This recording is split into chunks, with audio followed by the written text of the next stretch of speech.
Want to speak real English from your first lesson? Sign up for your free lifetime account at EnglishClass101.com. Welcome to EnglishClass101.com's British English in 3 minutes, the fastest, easiest and most fun way to learn English. Hi, I'm Gina. Nice to meet you. In this series, we're going to learn some easy ways to ask and answer common questions in English. It's really useful and it only takes 3 minutes. In this lesson, you're going to learn new, more common ways to ask and answer the question, "How are you?" in English. You've probably learned "How are you?" and "I'm fine" in textbooks before. But in the United Kingdom, people will usually ask this question and answer it in a different way. First, let's review. If someone says, "How are you?" you can say, "I'm fine, thanks." I'm fine, thanks. Here are some other ways to answer. I'm good, thanks. This means about the same as I'm fine, thanks. I'm good, thanks. We also have not too bad. You can use this if you are feeling just okay or so-so. Not too bad. Let's look at our question again. How are you? This is the most well-known way of asking how someone is. You could use it when you want to be polite. But now, let's look at some different ways to ask how someone is. These ways are more casual and much more common. First, hi, how are you doing? Hi, how are you doing? Or, hey, how's it going? Hey, how's it going? Or, in an especially casual situation, you could say, "You all right?" You all right? What if you're not doing all right? Although it's the British way to say you're doing fine even if you're not, if you feel comfortable with the other person, you could also choose to tell them when you're not doing fine. You could say, "Not so good." Not so good. Not great. Not great. Or, "I've been better." I've been better. Be careful. If you say one of these, the other person will usually ask, "Why? What's wrong?" Then you will have to explain. However, if you're feeling particularly well, you could answer more enthusiastically. Fantastic. Fan-ta-stick. Fabulous. Fab-you-lous.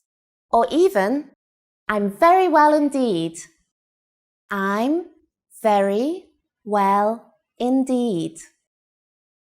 Now it's time for Gina's tips. Because of the popularity and influence of American film and media, some American phrases have become common in the United Kingdom as well. "How are you doing?" was originally an American phrase, but these days you can hear it on either side of the pond. Do you know the difference between "what do you do" and "what are you doing"? It's a little tricky, but I'll explain it simply in the next British English in 3 minutes lesson. See you next time. In this series, we're going to learn some easy ways to ask and answer common questions in English. It's really useful, and it only takes 3 minutes. In this lesson, you're going to learn how to ask what someone's job is in natural English. Of course, you can just say, "What is your job?" This is correct English, but it sounds too direct and awkward. Native English speakers almost never say this in a social situation. Instead, they use a different question. But before we master that, we need to compare it to a very similar question. What are you doing? I'm presenting a video about English. What do you do? I'm an English teacher. Do you see the difference? These two questions, what are you doing and what do you do, sound similar but mean different things. The first one is asking what you are doing right now, this minute. You answer it using an ing verb. What are you doing? I'm reading. I'm watching TV. While the second is actually a shortened version of what do you do for a living? This is how we ask what is your job in natural English. Let's practice this question. What do you do? What do you do? When native speakers of English ask this question, it can come out very fast and sound more like, what do you do? In order to tell it apart from what are you doing, just listen for the ing sound on the end of the question. If it's not there, then you're being asked what your job is. So, how would you answer this question?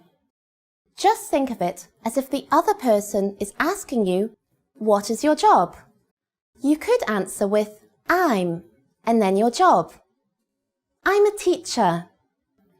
I'm a teacher. Or I'm an engineer. I'm an engineer. If you want to learn more job names, go to EnglishClass101.com and check out the core word lists. These cover job vocabulary and more, and include a picture and audio to help perfect your pronunciation. You can also mention the place that you work at, starting with I work at. I work at a hospital. I work at a hospital. I work at a law firm. I work at a law firm. If you work for a big company that is well known, you can say, I work for, and then the name. I work for Barclays Bank. I work for Barclays Bank. I work for the BBC. I work for the BBC. Now it's time for Gina's tips. When you ask the question, what do you do, and the other person tells you their job, it's polite to make some kind of positive comment about his or her job. For example, how interesting, or that must be exciting, or even, oh really? Remember to sound sincere. Do you know how native English speakers ask each other what their hobbies are? Here's a hint. We don't use the word hobby. Find out next time in the third English in 3 minutes lesson. In this series, we're going to learn some easy ways to ask and answer common questions in English. It's really useful and it only takes 3 minutes. In this lesson, you're going to learn how to ask what someone's hobbies are without using the word hobbies. You've probably seen the question, do you have any hobbies? Or what are your hobbies in an English textbook before? However, native English speakers almost never use the word hobbies when asking about them. A much more natural way to ask the same question is, what do you do for fun? What do you do for fun? You can also ask, what do you do in your spare time? What do you do in your spare time? So, how would you answer this question? Let's look at how native speakers would do it. The easiest way is to say, I like to, or just I like, followed by what you like to do. For example, if you like watching films, you could say, I like to watch films, or I like watching films. I like to watch films, or I like watching films. And if you like golf, you could say, I like to play golf, or I like playing golf. I like to play golf, or I like playing golf. You can emphasize how much you like your hobby by adding a word like really in front of like. For example, I really like watching films. On the other hand, if you want to play down how much you like something, you can say kind of. For example, I kind of like playing tennis. Now it's time for Gina's tips. If you don't have any special hobbies, or you don't want to be specific, a good way to reply is, I like spending time with my friends and stuff like that. I like spending time with my friends and stuff like that. Just use I like and add spending time with my friends and then add and stuff like that. How do you answer the question, where are you from? It doesn't even have a verb. We'll cover this and more in the next British English in 3 minutes lesson. This series explains some easy ways to ask and answer common questions in English. It's really useful and it only takes 3 minutes. In this lesson, you're going to learn some different ways people will ask you, where are you from? First though, where are you from can mean many different things. It can mean, which city are you from? Or which country are you from? In fact, Brits ask this question to each other all the time to learn which part of the UK the other person comes from. If you want to answer this question, there are 2 ways to do it. You can say, I'm, and then your nationality, as in, I'm Japanese, or I'm Brazilian. Or you can say, I'm from, and then the country you are from, as in, I'm from Italy, or I'm from Thailand. If you're from a really famous city or place, you can say that too. For example, I'm from Beijing, or I'm from New Delhi. Of course, in the United Kingdom, as in other parts of the world, people may be a little more indirect because they want to be polite. To do this, they might ask you if you are from the place where they met you. For example, if you meet someone in London, they might ask, are you from London? Or, if you are in York, they might ask, are you from York?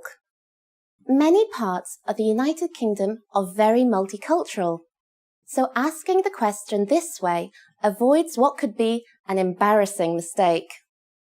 You can answer this the same way you answer, where are you from? Just add a simple no in front. For example, you can say, no, I'm, and then your nationality. No, I'm French. Or, no, I'm from, and then your country. No, I'm from Russia.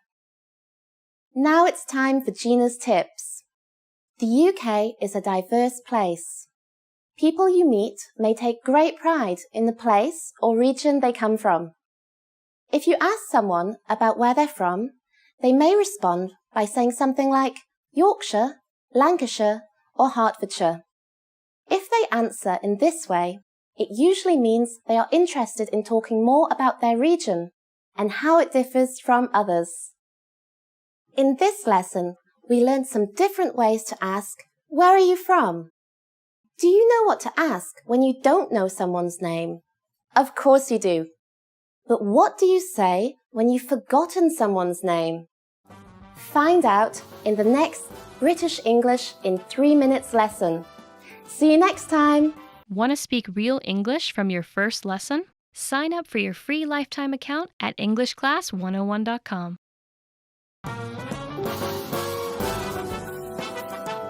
Welcome to EnglishClass101.com's British English in 3 minutes, the fastest, easiest, and most fun way to learn English.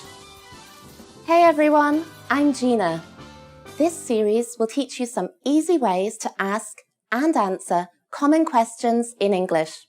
It's really useful and it only takes 3 minutes. In this lesson, you're going to learn some new ways to ask someone, "What's your name?" including one that you can use when you've forgotten someone's name. Now, "What's your name?" was probably one of the first questions you learned when you started studying English. I have to tell you though, that most native speakers of English would never say this. In English, just like in other languages, it is often more polite to be a little indirect. Of course, the easiest way to avoid asking the question directly is not to ask at all. Just introduce yourself, and most people will respond by doing the same. When introducing yourself, simple is nearly always best. Just say, "Hi, I'm Gina." To show that you want to know the other person's name, just add "and you" at the end. "Hi, I'm Gina. And you?" "Hi, I'm Gina. And you?" Just like before, take out my name, Gina, and put your name in its place. After you say this, the person will tell you his or her name. Okay, now let's talk about an embarrassing situation that happens to everybody. You've already met somebody once before, but you've forgotten their name. The most polite thing to do in this situation is to apologize and ask again. There's a simple way to do this that's also polite. "I'm sorry. What was your name again?" "I'm sorry. What was your name again?" This sentence is very similar to "What's your name?" but it has 3 important differences. First, we say, "I'm sorry." A small apology can go a long way. After that, we say, "What was your name?" This is just like, "What is your name?" But instead of is, we use the past tense, was. This is really important, as it tells the other person that you remember meeting them. You haven't forgotten him or her, you've just forgotten the name. This little word makes all the difference. "I'm sorry. What was your name?" Finally, we add again to the end. This is another hint that tells the other person that you remember learning his or her name before, but you just can't recall it right now. "I'm sorry. What was your name again?" This phrase is appropriate for both formal and informal situations. Now it's time for Gina's tips. In the United Kingdom, it's normal to address people by name in conversation more than once. In both formal and informal situations, it's a way to show respect or interest in the other person and can help you make friends. It is also a great way to practice someone's name so you don't forget it. If you are talking to someone named Andy, for example, instead of just, "What do you do for fun?" you could say, "Andy, what do you do for fun?" You can also put the name at the end of the sentence. "What do you do for fun, Andy?" You don't want to say the person's name too often, or it will sound a little strange. But if you practice someone's name like this, you won't forget it. And people love to hear their own name. In this lesson, we learned what to say when we forget someone's name. In the next lesson, you'll learn what to say when you want to get in touch with someone, whether by telephone, email, or even newer ways to communicate. What's your favourite? Let us know in the comments and join us for the next British English in 3 minutes lesson. In this series, we're going to learn some easy ways to ask and answer common questions in English. It's really useful and it only takes 3 minutes. In this lesson, you're going to learn some ways to get in touch with someone after you've met them once already. In a lot of textbooks, you've probably seen the question, "What's your phone number?" It's a very useful question, but there are two problems with it.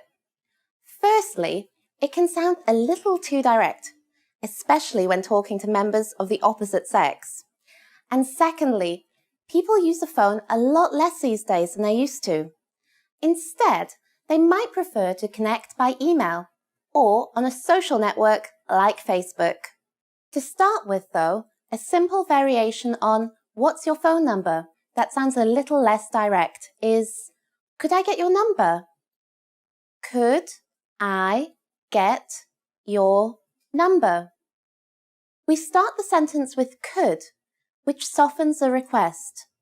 Next say I, then get, and finally your number, which is short for your phone number. This question is slightly casual, but it can be used in almost any situation. These days, many people prefer to use email rather than the phone to communicate. Asking someone for his or her email address is also a little less direct than asking for their phone number. Could I get your email address? Could I get your email address? We just took "Could I get your number?" and replaced number with email address. It's that simple. Could I get your email address? If someone asks you either of these questions, you can reply by saying, "Of course, my phone number is..." Of course, my phone number is. Or, "Of course, my email address is..." Of course, my email address is. Or, "Of course, it's..." and then say your phone number or email address at the end. Recently, many people have started to use social networks like Facebook or LinkedIn, or online chat services like Skype to communicate. People might ask you about these, especially if they are younger. If someone wants to connect with you through one of these services, they may simply ask, "Are you on?" followed by the name of the service. Are you on Facebook? Are you on Facebook? Are you on LinkedIn? Are you on LinkedIn? Are you on Skype? Are you on Skype? To answer, you can simply say, "Yes, I am," or "No, I'm not." If you respond with "Yes, I am," the other person may ask how they can connect with you on one of these services. But if you answer with "No, I'm not," they won't be able to contact you. If you still would like to stay in touch with the person, you can say, "No, but my email address is," or "No, but my phone number is," and then say your email address or phone number. By telling the other person a different way they can contact you, you'll show them that you want to hear from them. Now it's time for Gina's tips.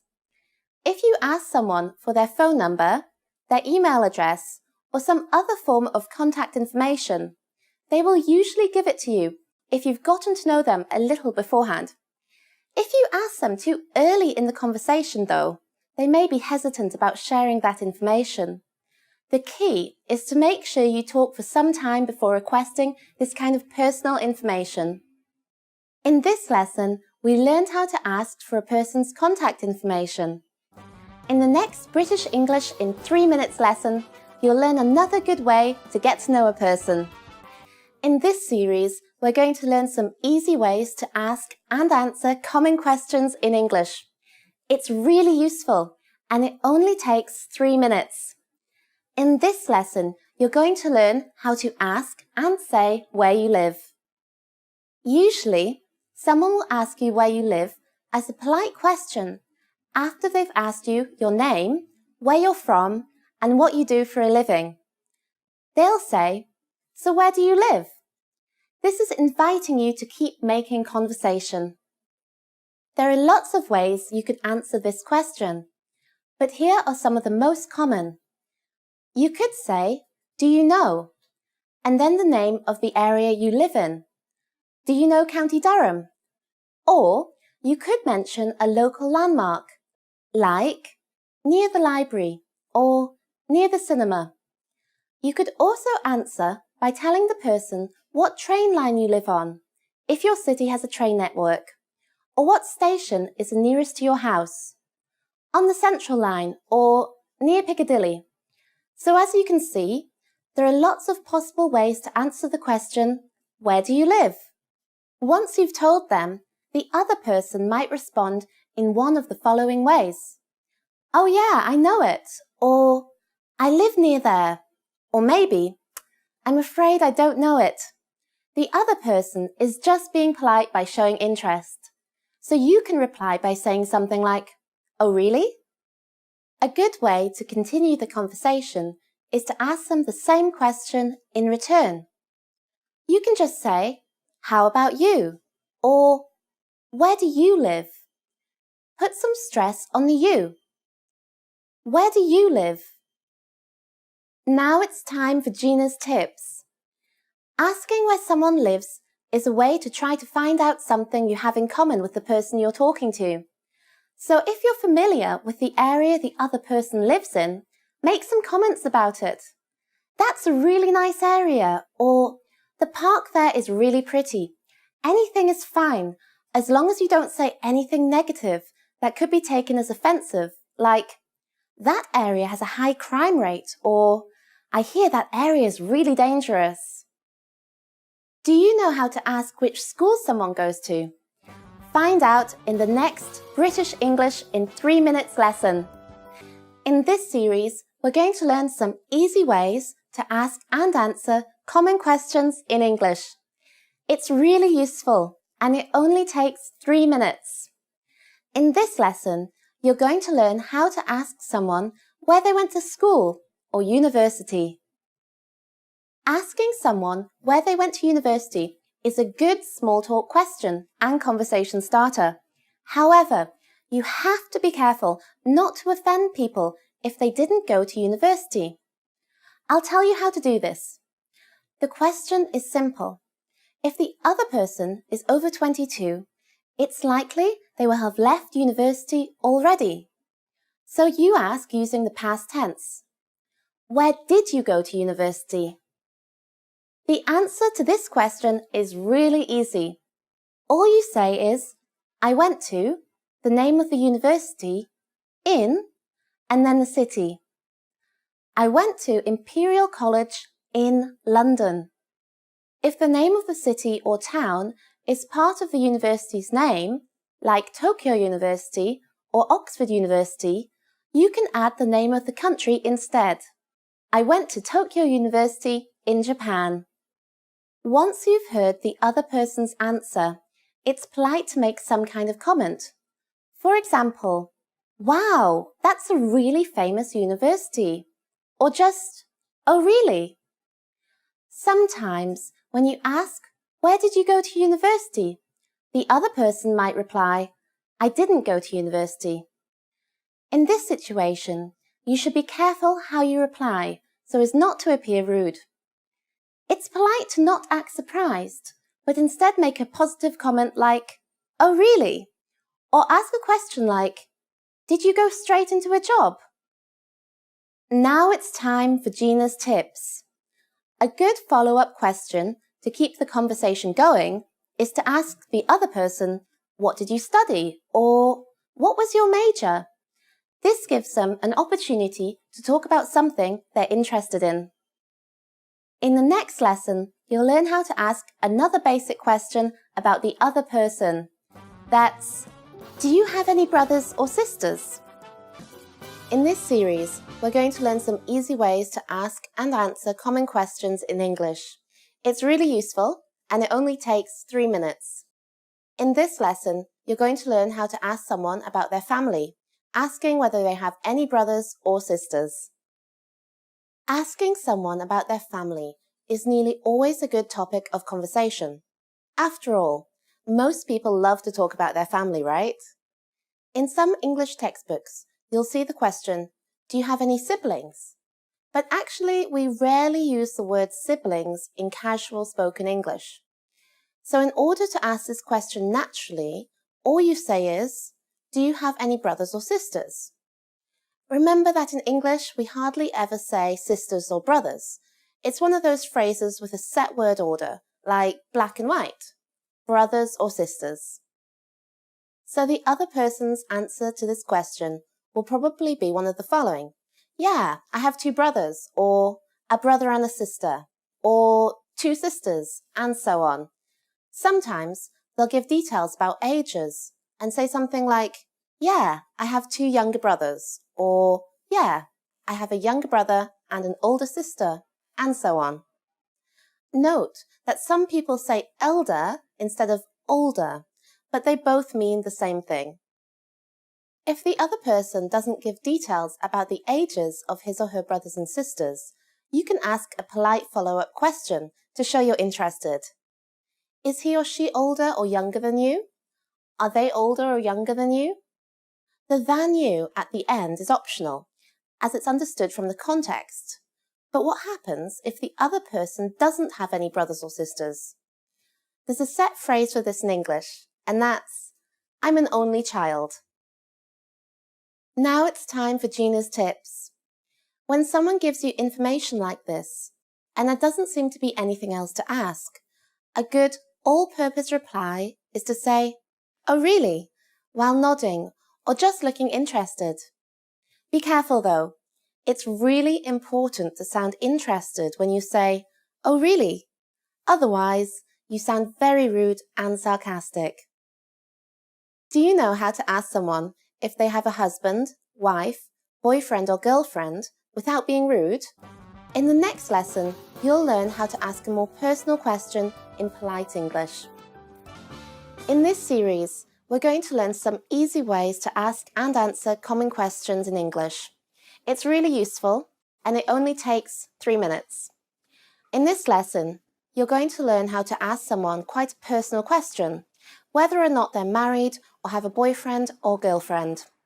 This might be useful for the single people out there among you, but it's actually a really common question that comes up when 2 speakers have been chatting for a while. In an English textbook, you may see the question, are you married? However, this is a little blunt and can come across as slightly rude, or sound as if you're trying to pick up the other person, when in fact, you just want to find out some more information about him or her.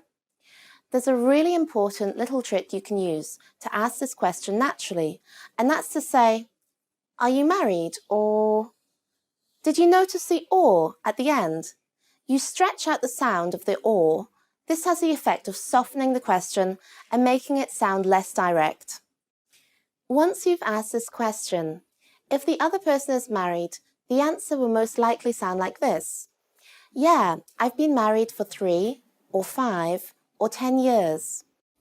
If you're not married but are engaged, then how would you answer this? Just say, not yet, but I'm engaged. The correct response to this, by the way, is usually, congratulations.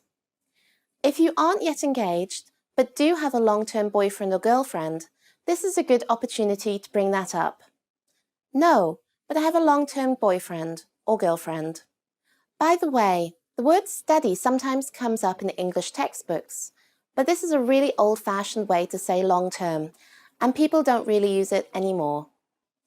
But what if you're not married, not engaged, and don't have a boyfriend or girlfriend? Then you can reply, no, I'm single at the moment.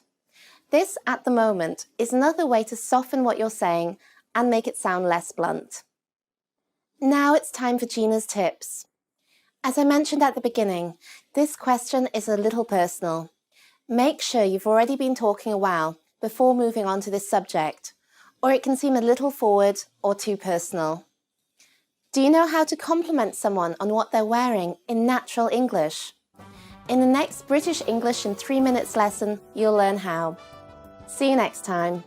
Want to speak real English from your first lesson? Sign up for your free lifetime account at EnglishClass101.com.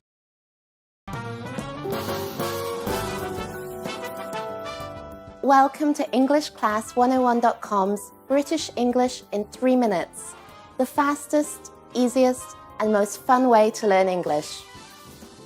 Hey everyone, I'm Gina. In this series, we're going to learn some easy ways to ask and answer common questions in English. It's really useful, and it only takes 3 minutes. In this lesson, you're going to learn how to compliment someone on what they're wearing. This is a great way to break the ice and to come across as friendly and kind when meeting someone new. If the conversation slows down a little and you can't think of anything to ask, a good way to get it restarted is to compliment the other person. If you don't know them well yet, a safe way to do this is to say something nice about something they're wearing or something they have, like a bag or phone case. The way to do this is to say, "I love your bag," or top, or shoes, etc. This can sound a little bit feminine, so if you're a guy, you could say, "I really like your," and then the item. A normal response to this is just, "Thanks," or if you want to be modest, "Oh really? Thanks." A great way to follow this up and keep the conversation going is to ask, "Where did you get it?" or "Where did you buy it?" This gives the other person a chance to talk about the shop, country, or situation in which they bought it. And from there, the conversation can develop naturally. If you're complimented and then asked this question, of course the reverse is true, and you have a chance to tell the other person more about the item and where you got it. The usual answer to "Where did you get it?" or "Where did you buy it?" is something like, "I got it at," the shop name, in, and then the town or city.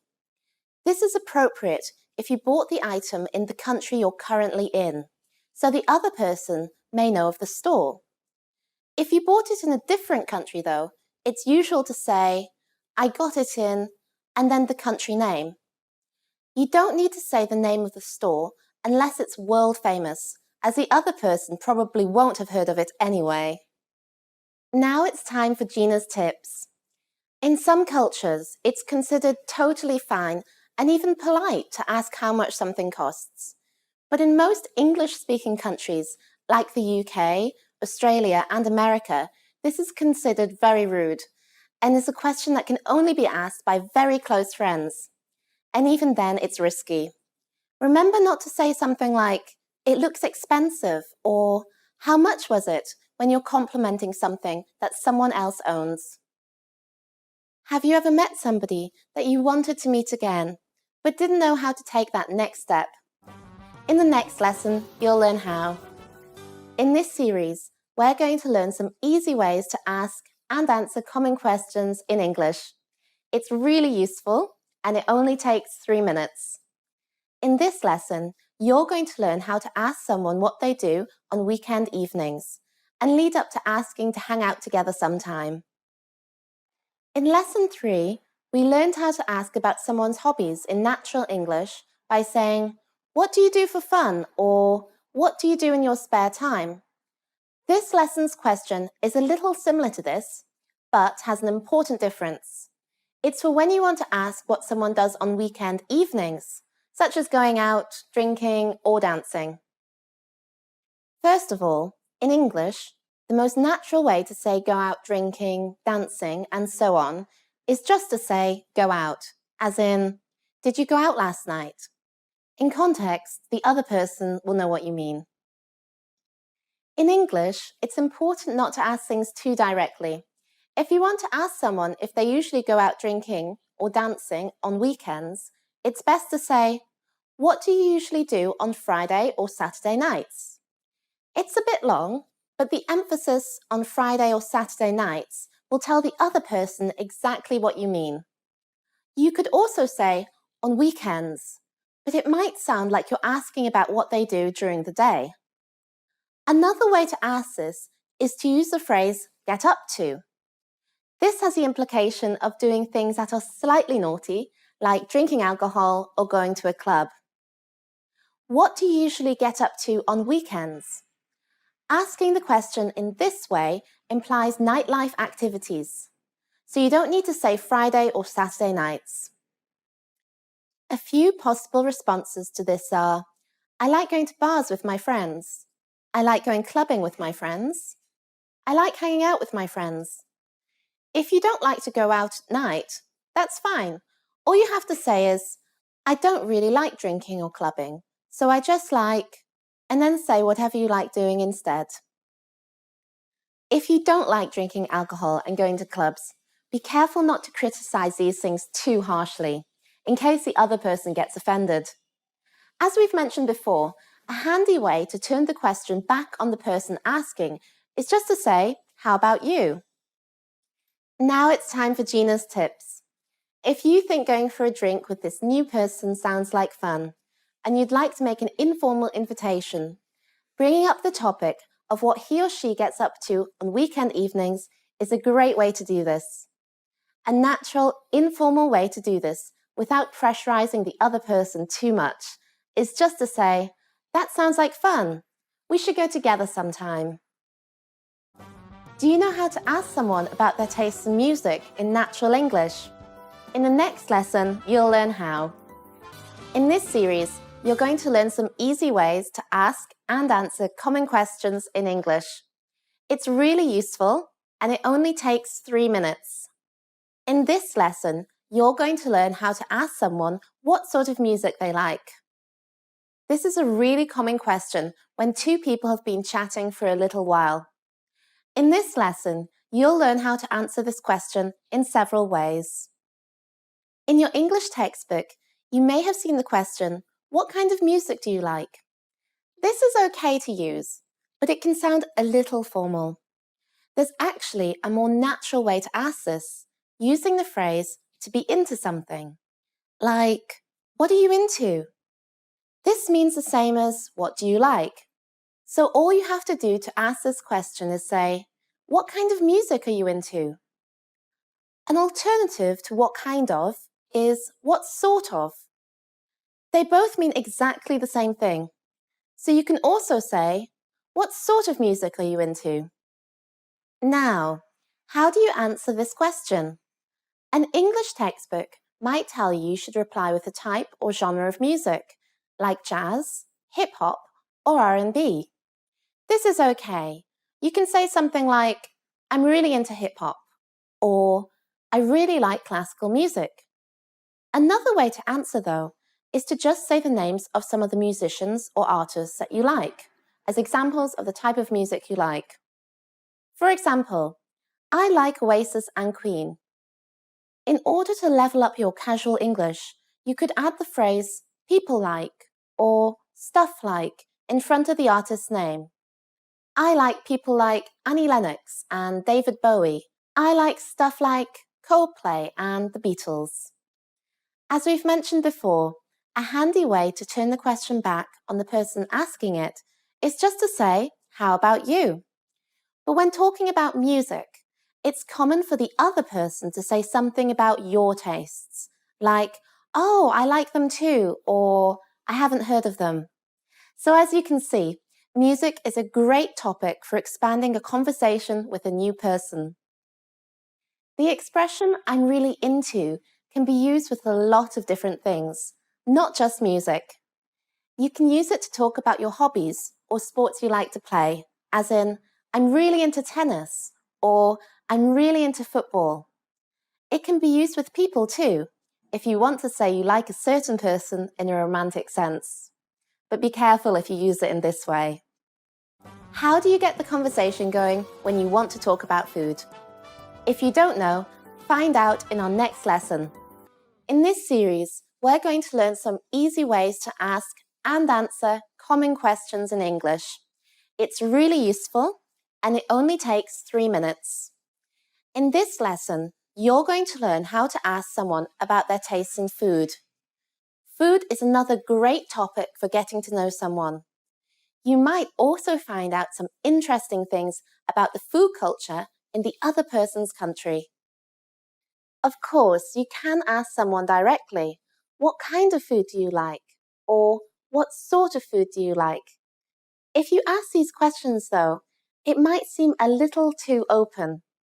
For example, there could be too many answers. This might slow the conversation down.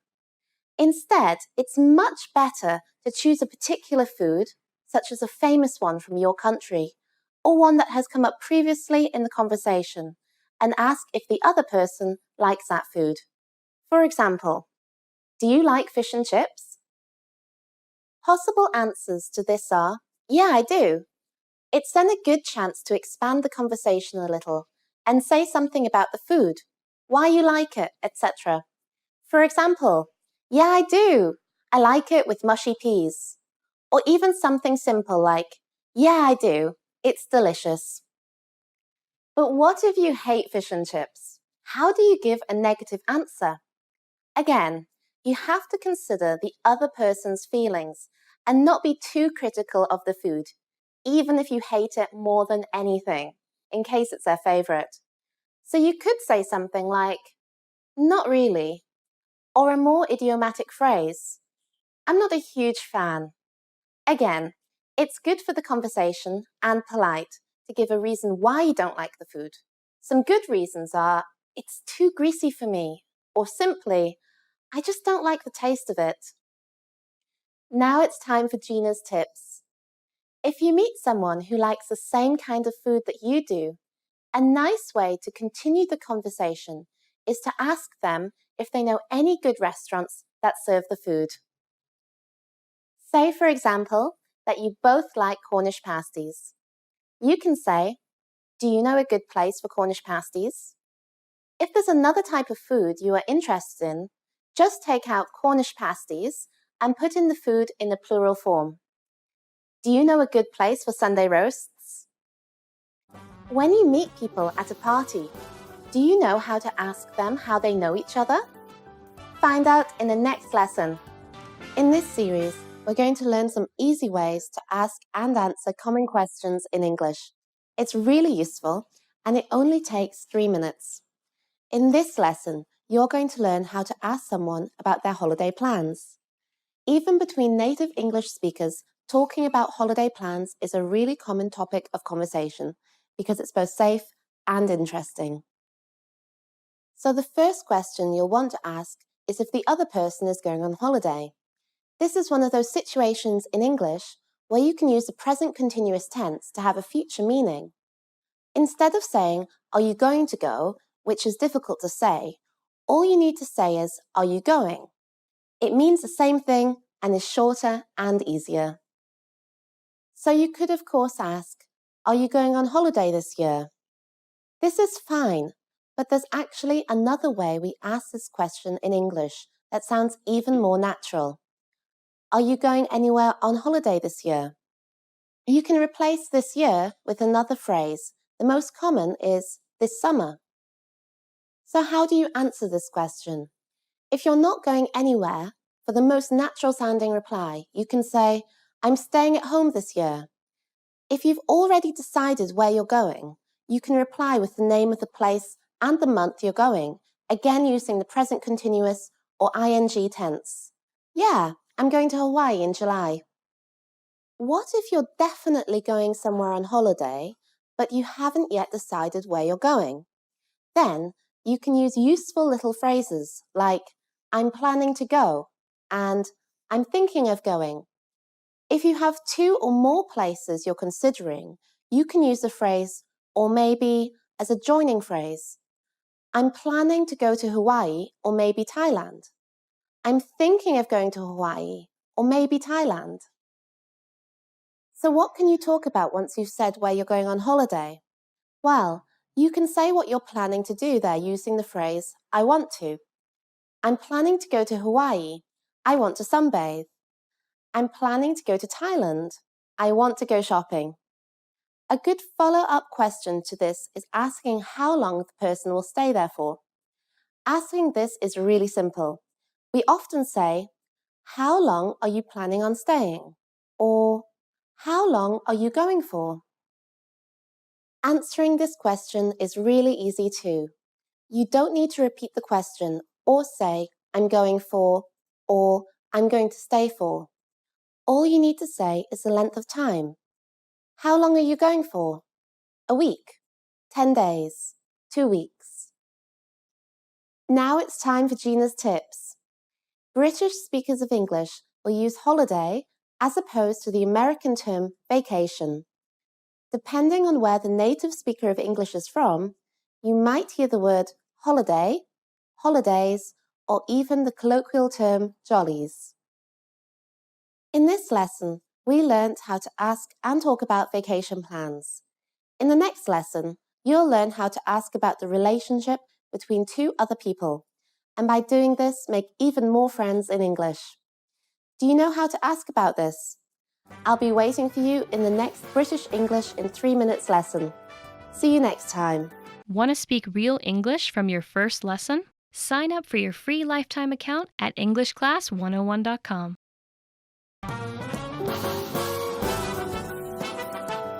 Welcome to EnglishClass101.com's British English in 3 minutes, the fastest, easiest, and most fun way to learn English. Hey everyone, I'm Gina.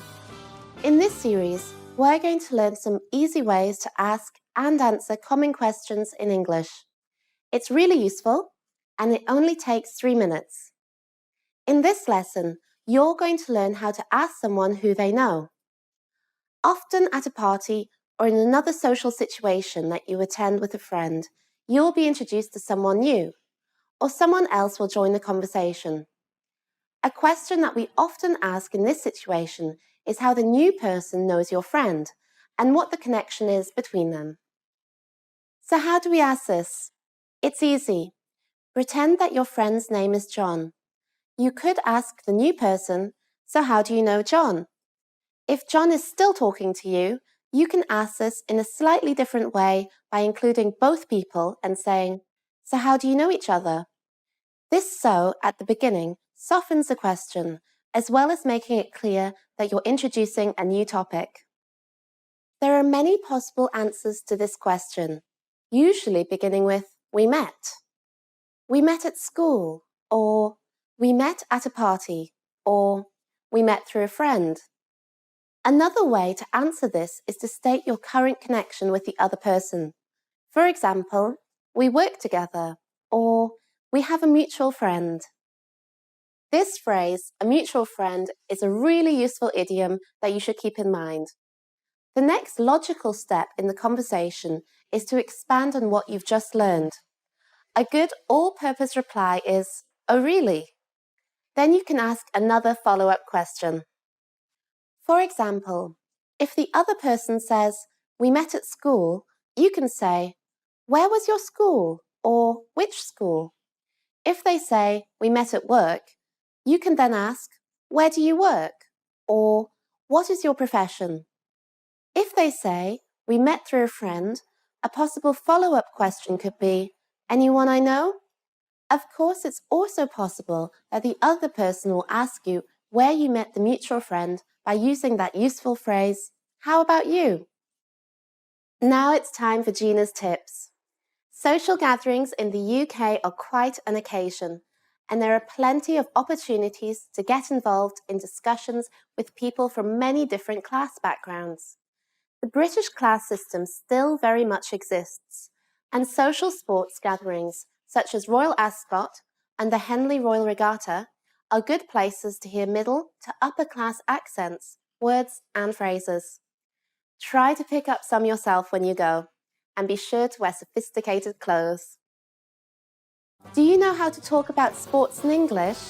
Not just what sports you play and like, but what teams you're a fan of. Find out in the next British English in 3 minutes lesson. In this series, we're going to learn some easy ways to ask and answer common questions in English. It's really useful and it only takes 3 minutes. In this lesson, you're going to learn how to ask someone about what sports they like. If you're a sports fan, then you'll know how much fun it is when you meet someone who likes that sport as much as you do, even if they don't like your favourite team. You may assume that you just say, "Which sports do you like?" Of course, this is a normal way to ask this question, but there's actually a more natural way to ask this. In idiomatic English, we use the phrase to be into a sport to mean to like or be interested in a sport. So you can ask, "Which sports are you into?" Or, if you think it's likely that the other person does like sport, you can ask, "Which sports do you follow?" You can answer either of these questions by saying, "I'm into football," "I follow football," "I like football." Or you can use the phrase, "I'm a fan of." "I'm a fan of football." But what if you don't like sport? Again, remember what we said before about being careful not to hurt the other person's feelings by saying anything too offensive. Just say, "No, I don't really follow any sports." Lots of people don't like to watch sport, but do like to play sport. If this is you, then you can say, "I'm not really into sport, but I like playing," and then the name of the sport. "I'm not really into sport, but I like playing rugby." If you find a common ground with the sports you follow, this is a great place to expand the conversation. All you need to say is, "Which team do you support?" If you are asked this question, you can follow up your answer with, "How about you?" as we've learned in previous lessons. Now it's time for Gina's tips. Sport is a very popular topic of conversation in the UK. It's a totally neutral, easy way to talk about a topic, which avoids controversial themes such as politics and religion. Topics such as these are not usually considered appropriate things to talk about with someone you have just met. Which sports are you into? Let us know in the comments. In the next British English in 3 minutes lesson, we'll be learning a really useful question for making conversation with native speakers and non-native speakers of English alike. In this series, we're going to learn some easy ways to ask and answer common questions in English. It's really useful and it only takes 3 minutes. In this lesson, you're going to learn how to ask and answer the question, "What are you doing in this city?" This lesson will be particularly useful for those of you who live in a foreign country, but it's also a common topic of conversation between people of the same nationality. Remember, in a previous lesson, we learned how to ask someone what they do for a living by saying, "What do you do?" Well, in this lesson, we'll be asking the question, "What are you doing in?" Then the name of the city. Note that this question is in the present progressive tense, with doing instead of do. This is very important, as the meaning of the question changes slightly. This question, "What are you doing in?" is often asked by one expatriate to another. It can mean, "What is your job?" but it can also include the meaning of, "How did you get here?" or "What circumstances brought you here?" Let's try it out. What are you doing in Tokyo? What are you doing in Frankfurt?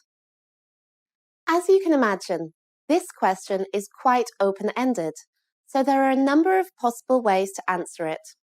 You could just say what you do for a living. "I'm a software developer at," then your company name.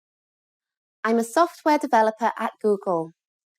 Or you could say why you came to the city or to this country in the first place. For example, "I studied English at college, so I wanted to try living in an English-speaking country."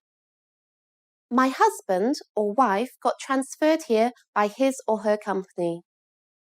"I got transferred here from," and then the previous place you lived in. "I got transferred here from Manila." As with many other English conversation questions, you can ask the other person the same question by saying, How about you? However, if the other person is a native of the country, this can sound a little strange. In this situation, you can ask instead, did you grow up here?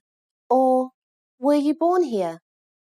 This is a really great opportunity to find out more information about the other person. Be creative. Now it's time for Gina's tips. You don't just have to practice English with native speakers. All practice is good practice. English is a global language of communication and is often the only language that a group of people from lots of different places have in common. So, if you find yourself in a foreign community, go ahead and try out your new English phrases. In the next British English in 3 minutes lesson, we'll be talking about films and how to give your opinions on them. In this series, we're going to learn some easy ways to ask and answer common questions in English. It's really useful and it only takes 3 minutes. In this lesson, you're going to learn how to ask and answer the question, have you seen this film? Sometimes, when you're talking to someone, you might run out of things to talk about. Don't worry, it happens to everyone. This lesson is going to be really useful in increasing your repertoire of small talk questions by focusing on a topic that most people are at least a little bit interested in, films. If you find yourself with nothing to talk about, or if you just really like films, then you can always start a conversation about a new or controversial film. You ask this by saying, have you seen, and then the name of the film. The question, have you seen, is used when asking about films rather than, did you see? Because you're asking about the person's present state. There are several possible answers to this. If you have seen the film, there are again several ways to reply, according to how much you enjoyed it. If you saw it and really enjoyed it, you can say, yeah, I really liked it. Or if you saw it, but only thought it was so-so, you can say, yeah, it was okay. Or if you saw it, but didn't like it, yeah, but it wasn't a genre I usually watch. Remember, with this last one, that you shouldn't criticize a film too much until you know what the other person thinks of it in order to be polite. The logical follow-up to one of these responses is to ask what the other person thought of the film. You can just say, what did you think of it? And then this starts off a potentially interesting conversation about your opinions on the film. However, how do you answer if you haven't seen the film in question? All you have to say is, no, not yet. This not yet implies that you're planning to see the film at some point, and so indicates to the other person that they shouldn't tell you about key points of the story. If you don't plan to see the film in question, or if it's not the type of film you like, you can get this across politely by saying, yeah, but it's not a genre I usually watch. Now it's time for Gina's tips. If you have seen the film in question, but the other person hasn't, it's a great conversation starter to tell them about the plot of the film, or about any particularly funny or memorable scenes. But be careful, you should always ask if the other person plans to see the film in the future, before telling them any important plot points. Just say, do you plan to see it at some point? Telling someone an important plot point, or the twist or ending of a film, is called spoiling a film. The noun is a spoiler, as in, don't tell me any spoilers. It's considered very bad manners to reveal a spoiler without giving warning first, and some people can get very annoyed if you do this, so be careful. Oh, and remember that when you're in the UK, you will go to the cinema, not a movie theatre. Are you as young as you feel? Tune in to our next lesson to find out how to ask someone's age. In this series, we're going to learn some easy ways to ask and answer common questions in English. It's really useful and it only takes 3 minutes. In this lesson, you're going to learn how to ask a really basic question in a polite but natural way. How old are you?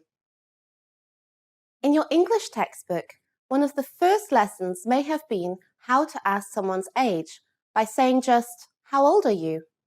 However, in many English language cultures, asking an adult's age directly, particularly a woman's age, is not polite. If you suddenly ask, "How old are you?" to someone you've just met, they'll understand you, but they might not be too happy about answering such a blunt and direct question. So how do you find out someone's age without offending them? You just add a magic phrase to the beginning of the question. This phrase is, "Do you mind me asking?" This is an incredibly useful phrase that you should definitely memorize. It comes in handy whenever you want to ask a question that may be a little personal or come across as a little too direct. Native speakers of English use it all the time. So the full question would be, "Do you mind me asking how old you are?"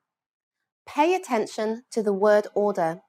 It's not, "Do you mind me asking how old are you?" It's, "Do you mind me asking how old you are?" The answer to this can be, "I'm 25 years old," or just, "I'm 25." Or it can be a little more detailed.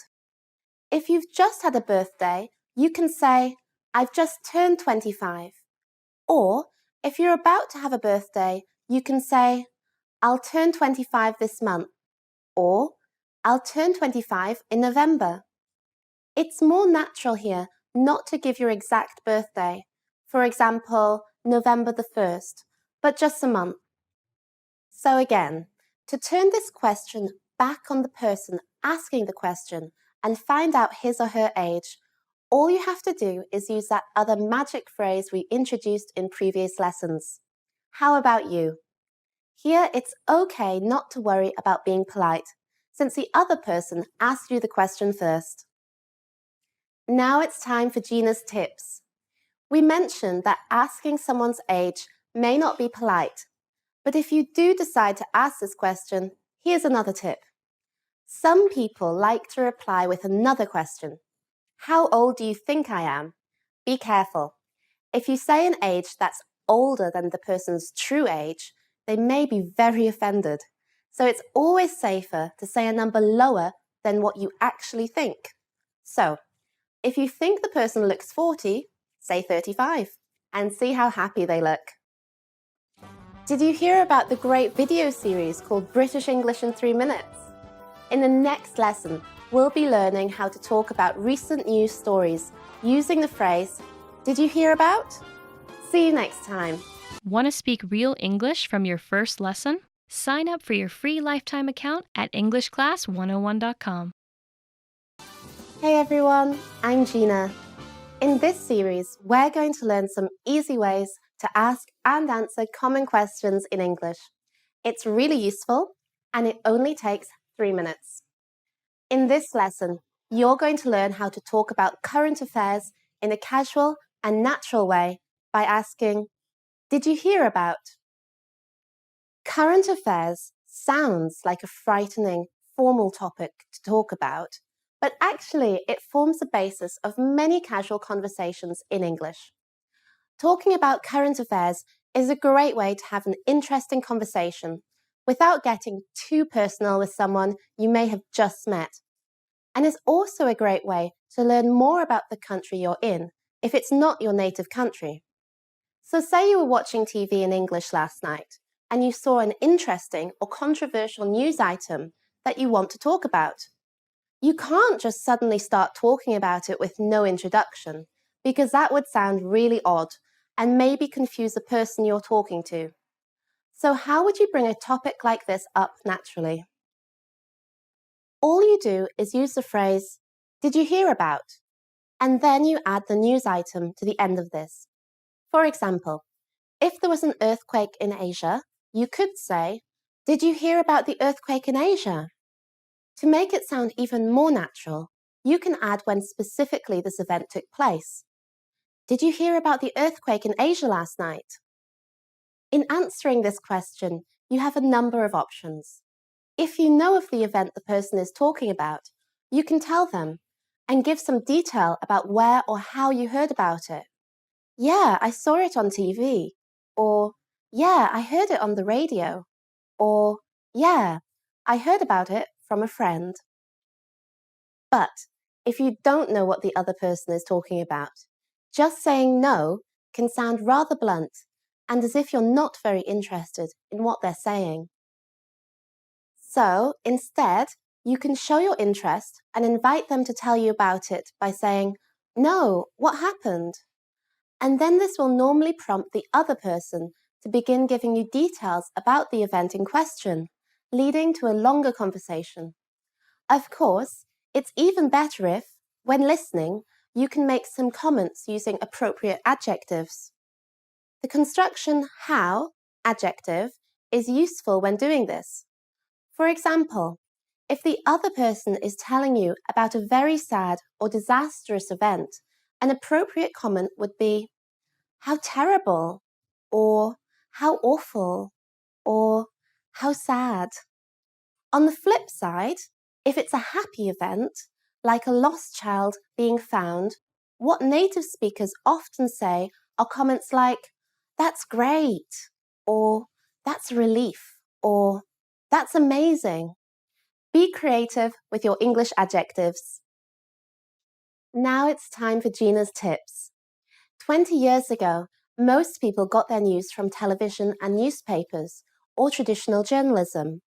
But recently, more and more Brits have been getting their news online via social media, which is a general term for services such as Facebook and Twitter.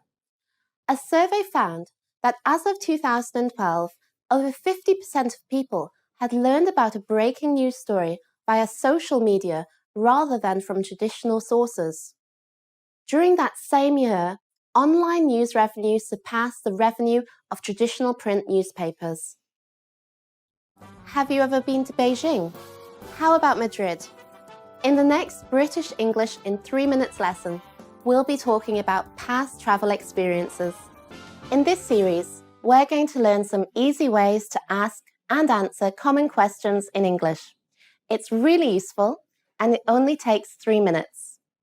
In this lesson, you're going to learn how to talk and ask about past travel experiences using the phrase, "Have you ever been to?" Travel is a great topic for conversation because it's so easy to talk about. You can discuss food you ate, sights you saw, places you visited, things you did, and so on and so on. There's really no end to this topic once you get started, so it's perfect if you're not sure what to talk about.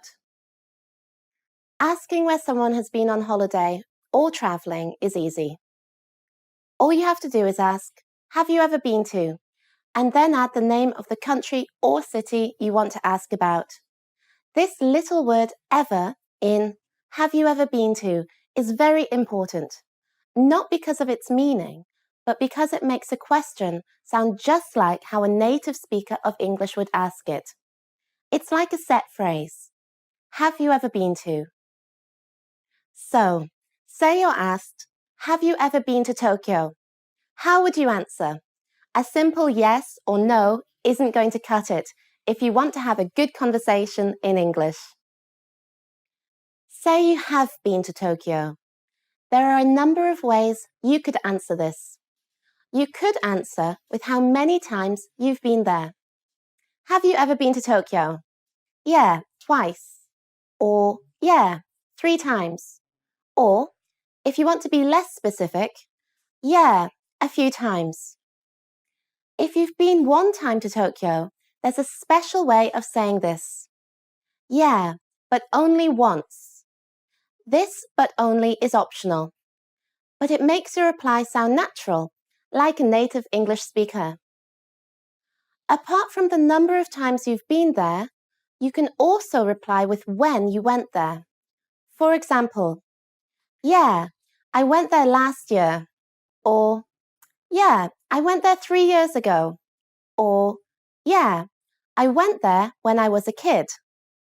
The word kid is more colloquial than child and sounds less formal. A common follow-up question to "Have you ever been to?"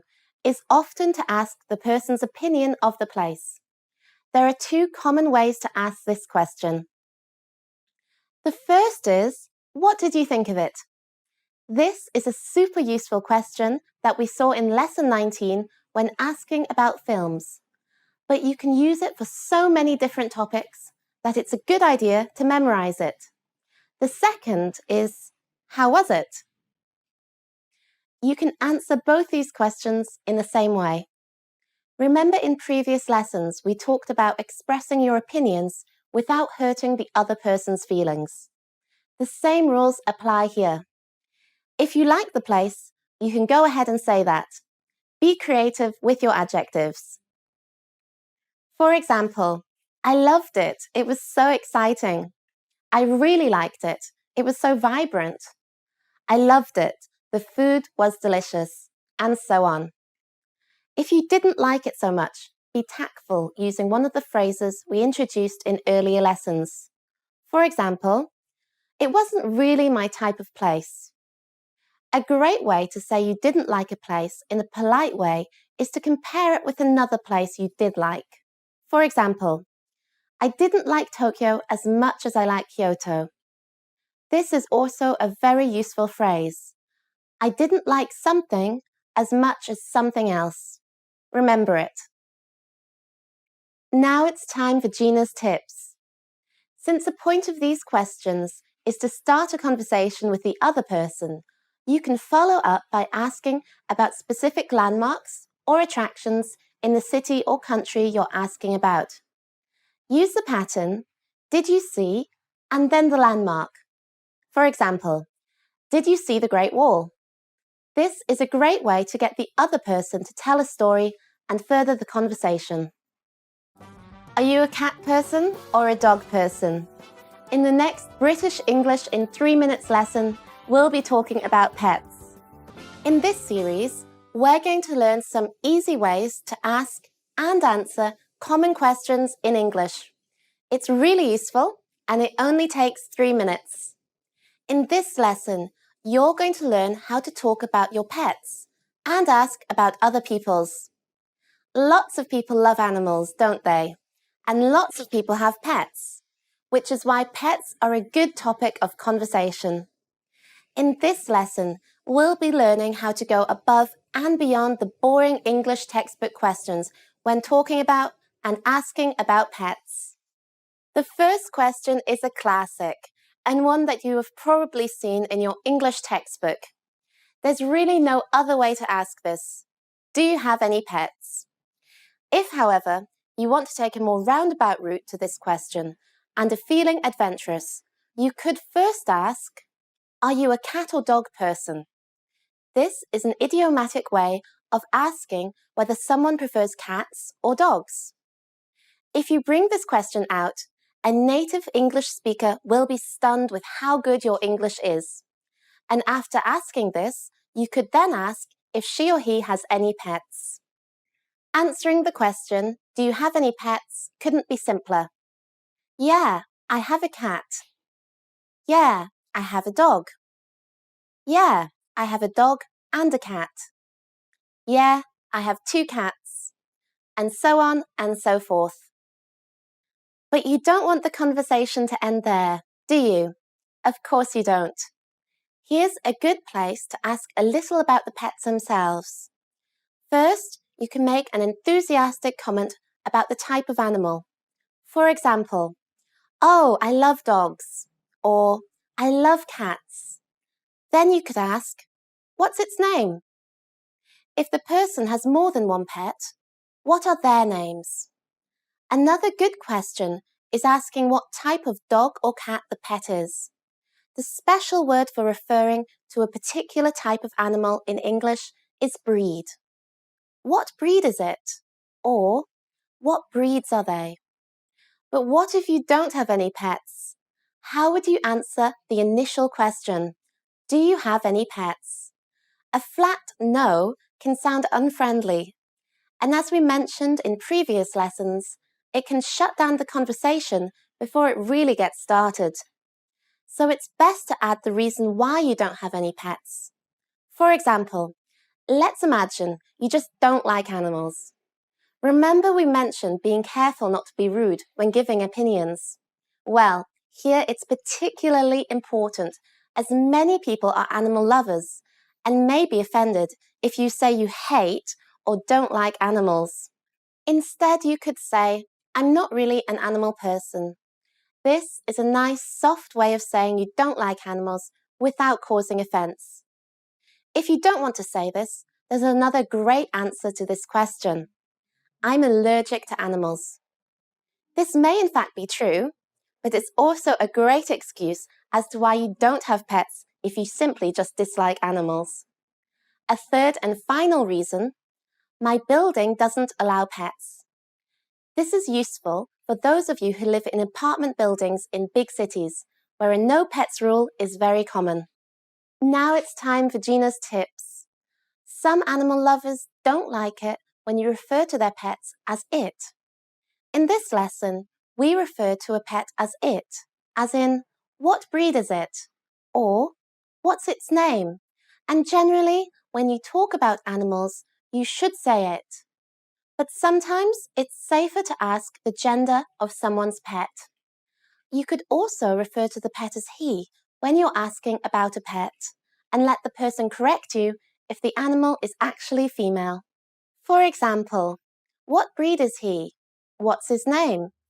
And if the pet is female, the person might say, oh, actually, my dog's a she, or my dog is female. Do you know how to ask what someone's plans for the weekend are? I'll be waiting with the answer in the next British English in 3 minutes lesson. In this series, we're going to learn some easy ways to ask and answer common questions in English. It's really useful, and it only takes 3 minutes. In this lesson, you're going to learn how to ask someone to do something with you on the weekend in natural and casual English. So, we're nearly at the end of our English in 3 minutes series, and by now you should have a range of incredibly useful, natural, and idiomatic English conversation phrases stored up. In this lesson, we'll build on all we've learned in order to invite someone to do something with you in a way that doesn't cause embarrassment if they say no. Asking someone straight out, do you want to go to the cinema this weekend, is a good strategy if you're already friends or have an established relationship. However, if you've just met someone and don't know them too well, it can be hard to judge whether they're open to doing something social with you or not. So, there's a way to ask this question indirectly, which spares you any embarrassment should they say no. Instead of saying, do you want to do something this weekend? Ask, do you have any plans for the weekend? Be sure to ask this casually. Your body language and facial expression are also important. If the person feels like you're putting pressure on them to say that they're free, they may feel uncomfortable. The weekend in English usually includes Friday night, Saturday, and Sunday. So they might respond like this. I'm going out with my friends on Friday and shopping on Sunday, but I'm not doing anything on Saturday. Not doing anything on Saturday is a neutral version of saying, I'm free on Saturday. Saying, I'm free on Saturday signals to the other person that you would be actively open to doing something with them then. So be careful if you're answering this question. Here's your chance to invite the person out. Instead of asking directly, say, I was thinking of going to see that new film on Saturday. Do you feel like coming along? Do you feel like is a more indirect way of asking, do you want to? How can you respond to an invitation like this? If you want to go, then you can say, sure, that sounds great. And then you can follow this up with, what time and where? This is a very useful phrase for when you want to casually ask about time and place, so I would memorize it. However, what do you do if you want to refuse an invitation like this without hurting the person's feelings? Well, Instead of saying no straight out, it's best to say that you're not sure. First of all, though, say something like, "That sounds really fun, but..." Then add, "I'm not sure if I can. Let's catch up another time soon, though." Even if this isn't strictly true, it is a more polite way to refuse an invitation than a flat-out no. Now it's time for Gina's tips. In this lesson, we took care not to be too forward when asking someone to do something. But of course, this all depends on the personality of the person you're asking. If they're a friendly, forward person, you don't have to worry so much about being too direct. Just say, "Do you want to see a film this weekend?" But even in this situation, a good tip is to add in the super useful word maybe to take some pressure off. "Do you maybe want to see a film this weekend?" Do you know how to use, filler words in English? I'll be waiting for you with the answer in the final British English in 3 minutes lesson. In this series, we're going to learn some easy ways to ask and answer common questions in English. It's really useful, and it only takes 3 minutes. In the final lesson in this series, you're going to learn some of the things that native speakers say to make your English sound perfectly fluent. So, this is the last British English in 3 minutes lesson for this series. I hope you've learned a lot. In this lesson, we're going to look at some words that are a feature of spontaneous, fluent English speech. They're known as filler words. You probably have these in your native language too. Words that don't have any meaning, but that fill a pause in the conversation while you think about what to say next. You may not even be aware you're using them in your native language. However, one of the quickest ways to remind the person you're speaking to that you're not a native speaker of English is to slip back into using one of these filler words in your native language. So now we're going to introduce a few of these common filler words in English. You will hear these a lot when you're speaking to native English speakers. But this doesn't mean you should use them all the time yourself. They can make your speech sound fluent and natural. Equally, though, using these too much can sound very irritating. Some examples of filler words are sounds like So using these in a sentence would sound like, "I'm going to Edinburgh this weekend." But we also have actual words and phrases that serve as filler words. Some of the most widely used are, "You know what I mean? Actually, basically, I guess, of course, if you know what I mean," and so on and so on. However, the most overused filler word is without a doubt like. "Hey, that's like a really cool haircut. She's like such a cool person." This usage of like has absolutely no meaning. You will hear it a lot, especially if you're speaking to younger people, those under 30. But you should try to avoid overusing it, as it can make your speech sound too colloquial and uneducated. But there's actually another use of like, which you may not be aware of. It's used to quote speech in conversation. In your grammar textbook, you probably had some sample sentences like this.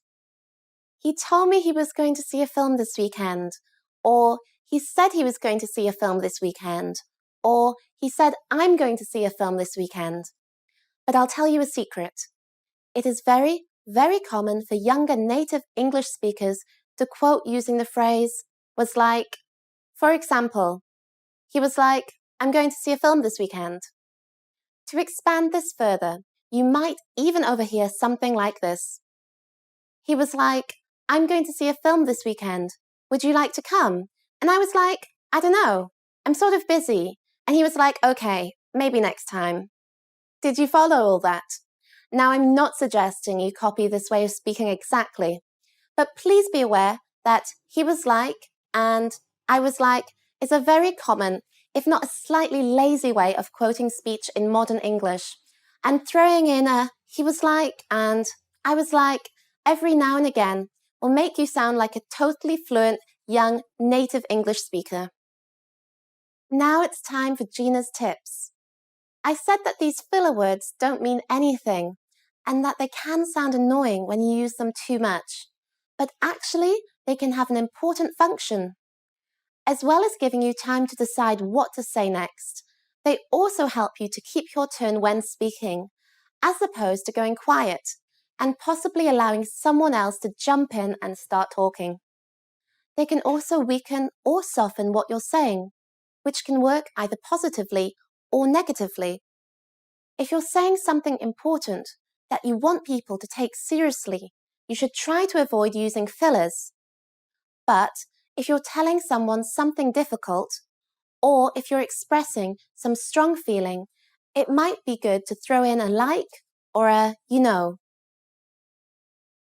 I'm worried about you sounds very serious and heavy, whilst I'm sort of worried about you sounds much gentler and less heavy. On the opposite side, adding a you know at the end of a sentence can actually underline and strengthen what you're saying, as in, I'm worried about you, you know? This is the last British English in 3 minutes lesson, but it's hopefully not the last you learn about the English language. To take your language ability to the next level, check out EnglishClass101.com, the fastest, easiest, and most fun way to learn English. Bye everyone!